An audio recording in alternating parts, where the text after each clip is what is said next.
5 bread and 2 fish. Hi, Charles here. Good morning. It's Thursday and as you can see sa aking likuran ngayon is maulap. Actually parang uulan siya pero nag-push pa rin ako maglakad.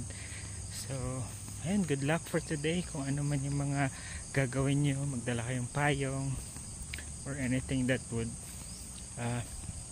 protect you, especially mag-pray for protection and guidance for today. So ayun, let's dive in dun sa 5 bread and 2 fish. So I've been, diba sabi ko, nagbabasa akong Bible and I'm sure naman naririnig na natin to, hindi na to bago, diba? Pa nagsimba tayo na merong story dun sa Bible about dun sa 5,000 men na nagpunta dun sa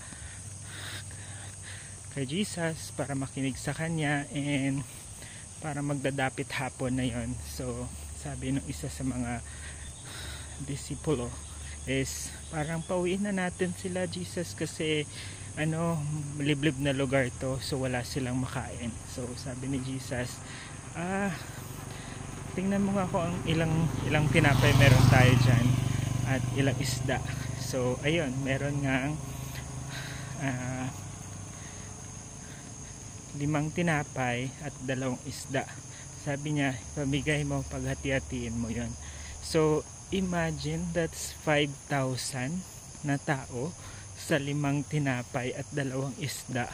Diba? Paano nangyari yun? Napaka-imposible namang napakain sila, nabusog sila, and may natira pa actually. So parang diba, napaka-imposible nung story na yon. So I guess ang gusto ko lang naman i-share, parang there are things in life din naman na parang imposible. Maybe you're going through some challenges, all of us actually, parang hindi na natin to kaya, pero nalagpasan natin, di ba? So if you really believe in God na talagang mapagtagumpayan mo to, na tutulungan ka niya na